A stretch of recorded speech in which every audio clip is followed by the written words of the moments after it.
В игре принимают участие 7 команд, каждая из которых состоит из 5 человек. Среди них ученики общеобразовательных школ, школы милиции и курсантов СВОКу. У участников настрой боевой и задорный. Я участвую в команде под названием Яйра. Там собирают со всех школ Сухума и делают одну общую команду. Вот мне тренер сказал, что соревнования, мы поделились по группам, и вот так я и участвую здесь. Мы хотим победить, кто не хочет, но главное участие, а не победа. На эти соревнования я попала наш тренер нам сказал, что будут соревнования, и мы собрались командами вот сюда.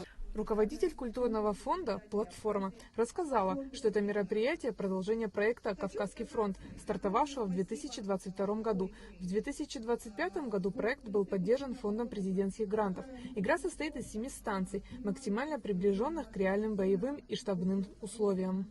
Сегодняшнее мероприятие, оно не впервые проходит на территории команды общевойскового Сухумского училища, потому что ранее в рамках Кавказского фронта проводились мероприятия, но именно подобного рода, которые объединяют не только ловкость, не только смелость, не только военную подготовку, но и интеллектуальные способности ребят, включая обучение медицинской помощи и применение их непосредственно на месте, она проходит впервые, именно такая масштабная. Соревновались в различных испытаниях, среди которых сборка и разборка автомата, оказание первой помощи.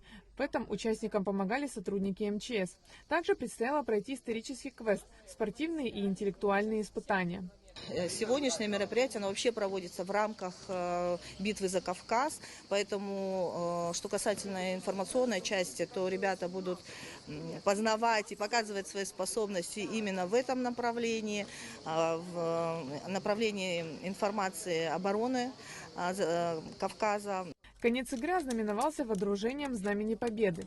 Проект направлен на сохранение исторической памяти, патриотическое воспитание молодежи и развитие практических навыков. Мы заранее тренировались сборкой и разборкой автомата, но они здесь, как военные люди, они этим занимаются почти каждый день. Чистка, подготовка, сборка, разборка, вооружение военной техники. Они к этому изначально были уже готовы. Команда готовилась за неделю, принимают участие 5 человек. От нас требовалось конкретно это само место проведения, организовать учебные точки, подготовить инвентарь, то, что от нас зависело, военный инвентарь. Мероприятие организовано культурным фондом «Платформа» при партнерстве Центра правозащиты граждан России в Абхазии. Проект реализуется при поддержке Фонда президентских грантов России и конкурса «Созидатели Абхазии».